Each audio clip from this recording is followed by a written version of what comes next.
kayang bayaran ng pera at ginto. Yan po nakikita ng inyong pastor kung bakit sa po nagbibilis. Alam niyo po sa Panginoong kapurihan ng inyong pastor na ako'y 2 years pa lang sa ministry marami. Meeting pa sana sa PAC. Doon tayo yung meeting ko, kaya ako sa Rojas pupunta. Ang Rojas po ay 120 kilometers bago kumating ng pier ng Calaban.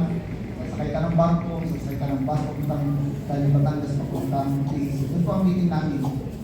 At kung tayo pa-uwi po ako, sakto yung pier.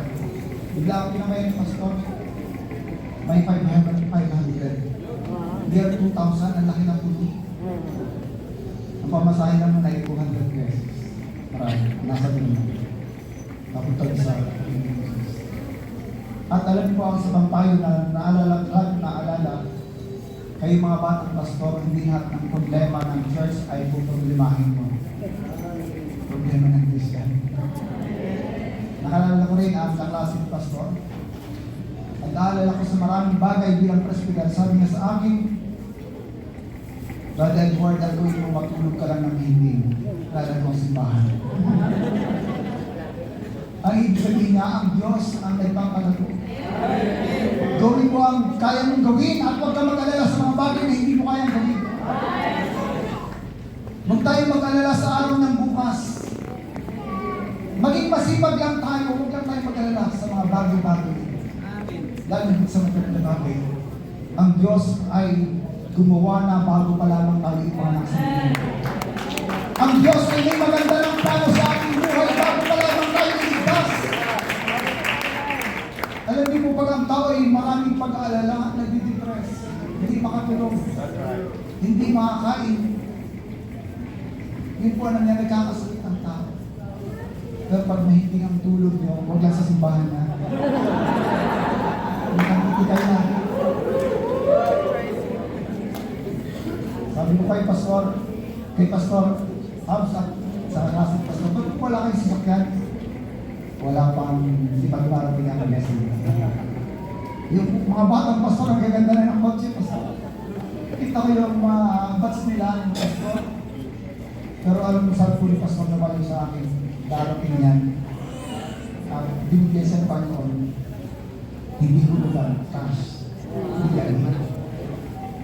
Tunay, sa mundo ito, sa buhay po natin, habang tayo nagtatagal sa Panginoon, maraming Kristyano ang tumitingin hindi na sa spiritual, material na. Pero tandaan po natin, pag tayo ay naglingkod sa Diyos na may katapatan, higit pa sa gusto mo ang ibigay ng Panginoon. Higit pa sa pinag-ibigay mo ang ibigay ng Diyos. Kung gusto mo magkaroon ng material na bagay, ang ibibigay sa inyo ng Panginoon, mas maganda pa dyan. Alam mo, naranasan niyo yan.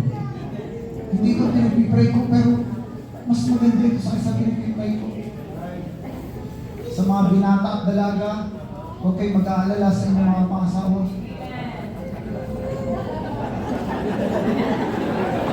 Sabihin mo sa Panginoon, pag oras na, pag gusto na mag-asawa, bibigyan ka ng magandang asawa o bagong asawa. Totoo ba yun, Pastor?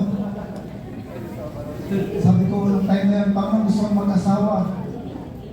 After 2 weeks, nakilala. Tapos gusto ko sa yan. Parang gusto ko talaga mag-asawa. After 3 months, kasal na kami. Panginoon, wala akong panghanda. Siya ang maghanda.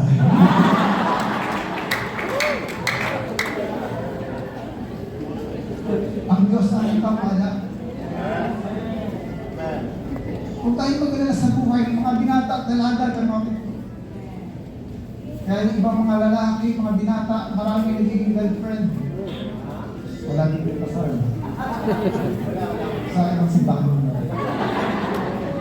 Nag-aalala. Niligawan ka agad tapos hindi pala. Hindi pala ito. Ang dapat gawin natin, ipag-pray natin ito ng Panginoon. Panginoon, bahala ka. Alam niyo mo, pag mag-asawa na kayo, at yung mga asawa kayo galing sa Panginoon, wala pong mag-asawang walang problema, di ba mga tatay at nanay? Ang gagawin mo, pag masama ang ginawa niya o may problema ang ginawa siya, o hindi ka nagkakasundo, ibalik mo sa Panginoon. Panginoon, binigay mo sa akin. Ang galing sa Panginoon, pwede mo sabihin, Panginoon, yung binigay mo, maalaman mo. Pero pag galing lang sa iyo, sasabihin sa iyo, Panginoon, yan ang gusto mo eh.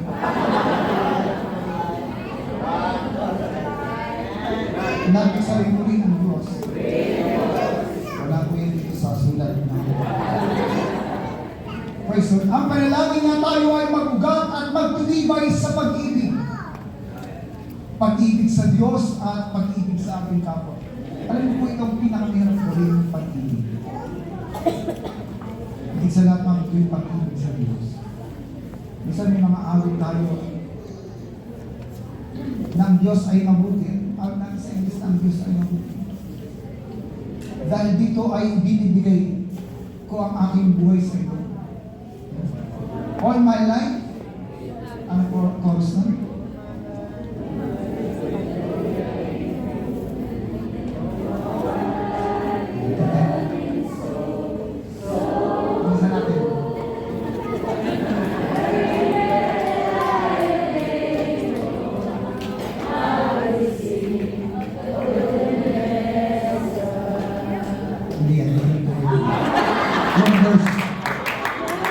Ibinibigay ko sa iyo ang aking buong buhay. Alam niyo, minsan awit na lang yung pastor eh. Pero ang totoo nun eh, kalahati lang binigay. Kalahating puso lang. Ay mga kapatid ko, pag ibinigay natin ang ating buong buhay sa Panginoon, mamamangha tayo sa gagawin ng Diyos. Mamamangha tayo sa natakdan na pala ng plano ng Panginoon. Kami po ay nagtatrabaho dati sa Maynila at yung misis ko ay yung manager ng company. Pero ano po nung sumunod po kami sa ministry, walang sweldo. Wala lahat. Pero alam niyo po, ang Diyos ay hindi nagkulang. Sabihan ng Panginoon, nakapag-aaral ang aming mga anak. Ay gusto ko namin ay graduating na po ng college. Pero kami ng maliit na bahay at medyo okay naman na pick up na. Yun po yung maliit na bagay lang. Ang pinakamaliit na blessing ay financial at material. Yan ang pinakamaliit na blessing. Pinakamalaki spiritual. Nandiyan yung emotional, yung emotion. Mahalaga po ito. Yung kalusugan natin, yan isa sa pinakamalaking blessing. Yung sapat ang isip natin, napakalaking blessing po nito. Higit po yan sa material na bagay. Minsan tayong tao ang ating tinitingnan sa pagkilit sa ng material na bagay, hindi po yan ang pinakamaliit na blessing. Kahit wala kang masyadong pera, basta malusog ang iyong katawan, makapagtatrabaho ka, makapag-negosyo ka. Kahit wala kang maraming basura sa bahay, basta maganda ang pangalan mo. Pero kahit maliit ang basura mo, kapag masama ang pangalan, wala pong malaki yung pera. Ang mas mahalaga yung pangalan kumpara sa material ng bagay. Hallelujah. Praise the Lord. Mga kapatid, hindi ito mababaw na pananalangin ni Apostol Pablo. Hindi ito emosyon ng isang Kristiyano. Ito ay isang malalim na pananalangin na tayo ay magugat sa kapuso-pusan ng Diyos. Tayo ay makaugat sa salita ng ating Panginoon. O dahil sa salita ng Diyos, tayo ay patuloy na magugat. Maraming Kristiyano ang maraming alam na salita, talata sa Biblia, pero hindi malalim ang pananampalataya. Alin po ang dahilan? Hindi nasusunod sa buhay ng salita ng Panginoon. Pwede tayo magsasaulo ng maraming talata. Alam niyo po doon sa dating daan, bago daw maging worker sa Diyos ng Pastor, 700 verses sa ulo. Sa ulo, bago maging worker sa Diyos. 700 verses. Pero pag hindi natin sinusunod yun, nagmumura pa rin. Praise the Lord. Totoo mga kapatid, na kailangan natin ang salita ng Panginoon. Ito ay tinapay ng Espiritu. Ang salita ng Diyos ay espada laban sa kasinungalingan. Ang salita ng Panginoon ay ilaw at nagbibigay direksyon sa atin. Alam niyo po, marami pong kasinungalingan ang mundo ito. Minsan, pwede naman yan. Kaunting kasalanan. White lie o white lies. Tandaan po natin, ang salita ng Diyos ay malinaw. Ang itim ay itim at ang puti ay puti. Ang salita ng Diyos ay nagbibigay ng direksyon sa ating buhay. Kapag tayo ay nalilito sa ating mga desisyon, isambuni natin lagi sa salita ng ating Panginoon. Mga kapatid, isabuhay natin bawat araw ang salita ng Diyos. Alam niyo po, pag minsan ang salita ng Diyos hindi natin ipamumuhay, bumababaw ang ugat natin. Pero pag ating ay pamumuhay ang salita ng Diyos, patuloy na lumalalim ang ating ugat sa pananampalataya sa ating Panginoon. Tayo ay makauugat sa pamamagitan ng pananampalataya. Sabi ng Apostol Pablo, that Christ may dwell in our hearts by faith. Ang pananampalataya, ang lupa kung saan lumalago ang pag-ibig. Ang pananampalataya ay nagpapalakas sa panahon ng pagsubok. Ang pananampalataya ang nagtutulak sa atin upang gumawa ng hakbang. The just shall live by faith. Tayo ay lalakad, tayo mamumuhay sa pananampalataya. Hindi sa pamagitan ng ating paningin, hindi sa pamagitan ng ating kahusayan, kundi sa pamagitan ng pananampalataya. Nang ialay ni Abraham si Isaac, tinanong siya ni Isaac, Ama, nandito ang kahoy, nandito ang apoy. Nasaan ang ating iaalay? Anong tugon ni Isaac? The Lord will provide. Ang malalagong Kristiyano, ang mga nakaugat na Kristiyano ay walang salitang wala. Ang salita ay the Lord will provide. Kaya na. May mga Kristiyano minsan, pag wala, nakapost sa Facebook, wala. Pero pag meron, hindi naman nagpo-post.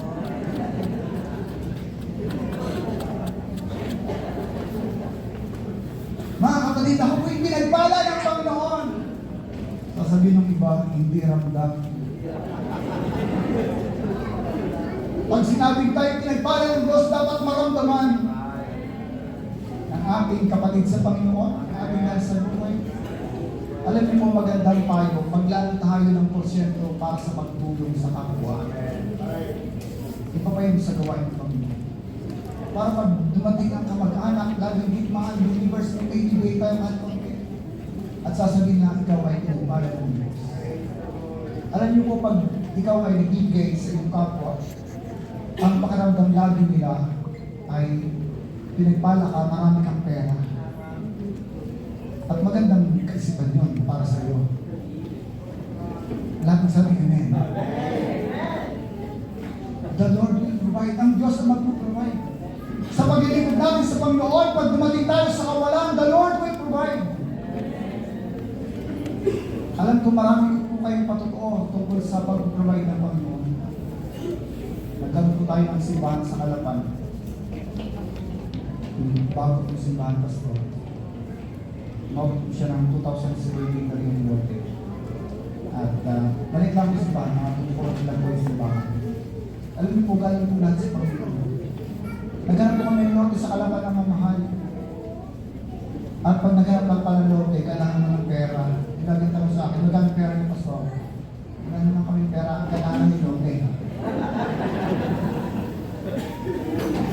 Yung ang Diyos na nag-provide, man. Naghanap po tayo ng campsite sa Mindoro. Ang tanong na may-ari, magkano pera niyo? Wala po kami pera, ang kailangan po namin campsite.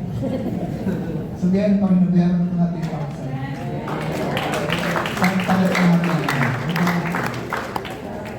Ang Diyos ang nag-provide. Pag meron pala tayong desire, habang tayo naglilingkod sa Panginoon, binibigyan tayo ng desire ng Panginoon. Binigyan kami ng desire maghanap ng campsite. Isang pastor, kinakausap ko yung sarili ko eh. Ang ang talaga ng bait, naghanap ng campsite, wala ka naman pera. Totoo po yan.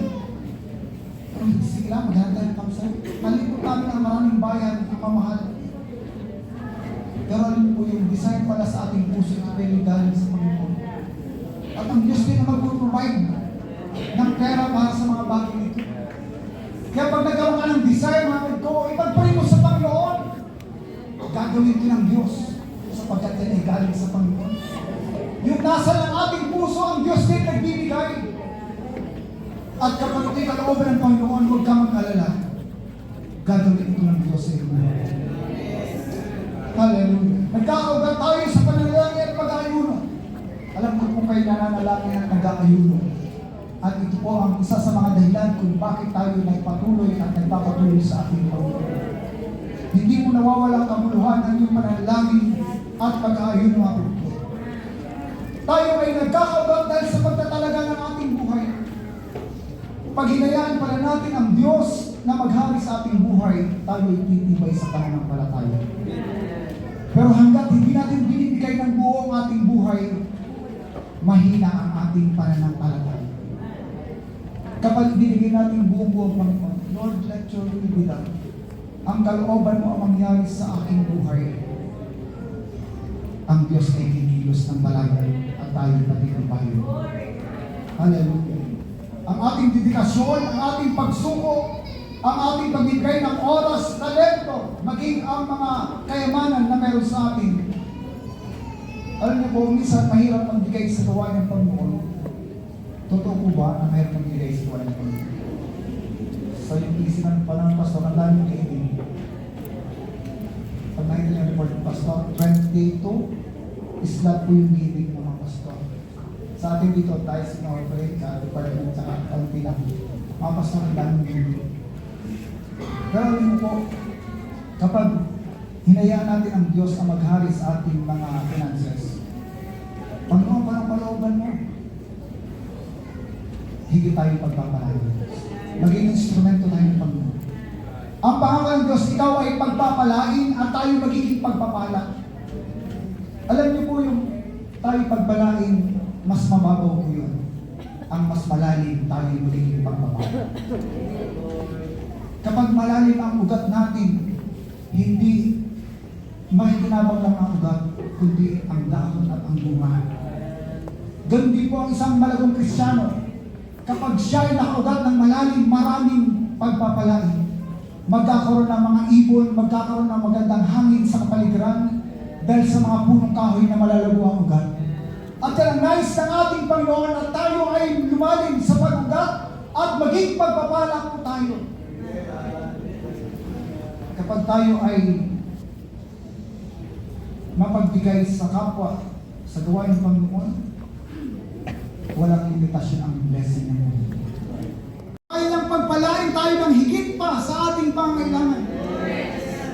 Kaya pag ikaw pinagpala ng malaking bagay, mag-pray ka, Panginoon, ba't mo pinagpala? Kaya ako ibibigay sa aking katabi pa, Panginoon. Sa nasa kaliwa, nasa kanan.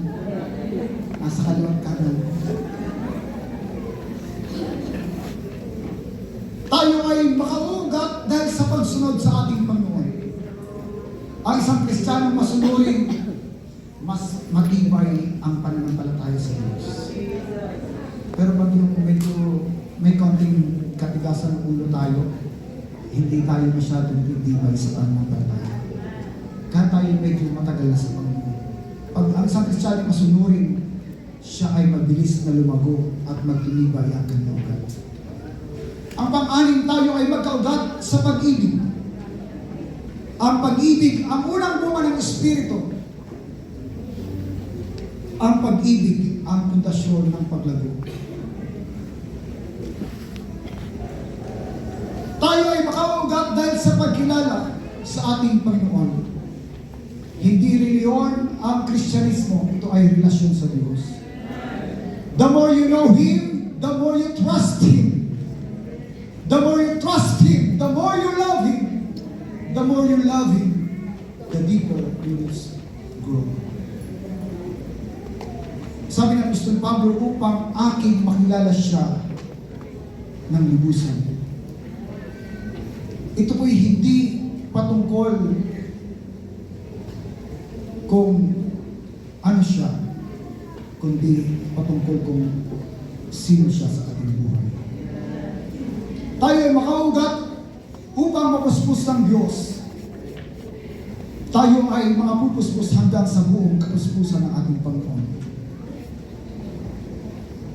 At panghuli, tayo ay makaugat kung hahayaan natin ang Espiritu ng Diyos na kumilos sa ating buhay. Alam niyo po minsan, ang direksyon ng Diyos ay wala malabo sa kanyang salita. Pero pag nanalangin ka at hinayaan mong kumilos ang Panginoon, gagabayan ka ng Diyos. At alam niyo po, ang mga taong ginagabay ng Panginoon, perpekto ang kanyang gawa, ang kanyang salita. Kung may mga laban man, kung may mga hindi man magandang nangyayari, ang Panginoon ang bahala sa gayong bagay. Mga kapatid, kailangan natin ang gabay ng Diyos araw-araw. Araw-araw natin kailangan na tayo ay bigyan ng direksyon ng ating Panginoon. Sa buhay po ni Apostol Pablo, sa 2 Corinthians 11, sabi po rito, siya ay napakaraming patotoo at kahirapan sa buhay. Sabi nga sa verse 23, 2 Corinthians 11 verse 23, sa pagpapagal ako'y lubhang sagana, sa mga bilangguan ay lubhang madalas, sa mga palo ay walang bilang, sa mga ikamamatay ay malino. Sa mga Hudyo ay makalimang tumanggap ako ng tig-4 na palo, kulang ng isa. 39 stripes, 4 times. O 5 times, 196 na palo. Grabe, ano kaya ang tsura ng katawan ng tao pag binalo ng 196? Yung 30 na palo, pwede mamatay. Kaya may namamatay sa mga hazing. Mga 30 lang yan, 40, patay. Sa Apostol Pablo, 196. O 195. Hallelujah. Verse 25, may katlo akong hinampas ng mga panghampas. Minsan ako'y binato. Alam niyo po yung bato na yun? Yun po'y tiniiwan ang tao na patay. Pag sinabi ang hatol ay bago, kamatayan po ang tutuloy. Marami pong batong tumatama sa kanya hanggang siya ay nakalang patay na. Naranasan niya ni Apostol Pablo. May katlong ako'y nabagbag, isang araw at isang gabi ako'y nasa kailaliman ng dagat. Sa mga paglalakbay ay madalas, sa mga kapanganiban, sa mga ilog, sa mga kapanganiban, sa mga tulisan, sa mga kapanganiban sa aking kababayan, sa kapanganiban sa mga higdin, sa kapanganiban sa bayan, sa ilang, sa dagat, sa bulaang kapatid. Verse 27, sa pagpapagal at sa pagdaramdam, sa mga pagpupuyat, madalas, sa gutom at uhaw, sa pag-aayuno ay madalas sa ginaw at kahubaran. Hallelujah. Nakita po natin yung patutuwa ni Apostol Pablo na ating ine-enjoy ang kanyang sulat. Nalinig po natin i-quote ang kanyang mga sulat. Pero ito po yung karanasan niya. Alam niyo po, hindi po siya nagreklamo sa Panginoon. Hindi po natin kaya ang mga bagay niyan. Pero nakita natin ang dahilan kung bakit niya nakaya. Matibay ang ugat niya sa Panginoon. Nahanda. Halos lahat ng mga apostol ay namatay o pinatay. Halos lahat ng apostol ay pinatay. Pero nagtatanong tayo, bakit hindi sila tumalikod sa Panginoon? Bakit hindi sila natakot kung tayo kaya ang makaranas ngayon? Halimbawa sabihin ng gobyerno, lahat ng sisimba ay papatayin. Lahat ng attend ng anniversary ay papatayin. Next anniversary, wala na sisimba. Yun po yung kalagayan nila. Kapag nahuli sila nagkakatipon, ibinibilanggo o kaya papatayin. Yun yung karanasan nila. Pero alam niyo po, malalim ang ugat nila sa pananampalataya sa Panginoon. Na kahit mamatay, ay magpapatuloy sa paglilingkod sa ating Panginoon. na kahit may panganay, patuloy na magtatapat sa Diyos. At itong nais ipaabot ng Panginoon sa atin ang kalagayan katulad ni Apostol Pablo. Tayo ay mabugat at mapuspus ng kapuspusan ng Diyos.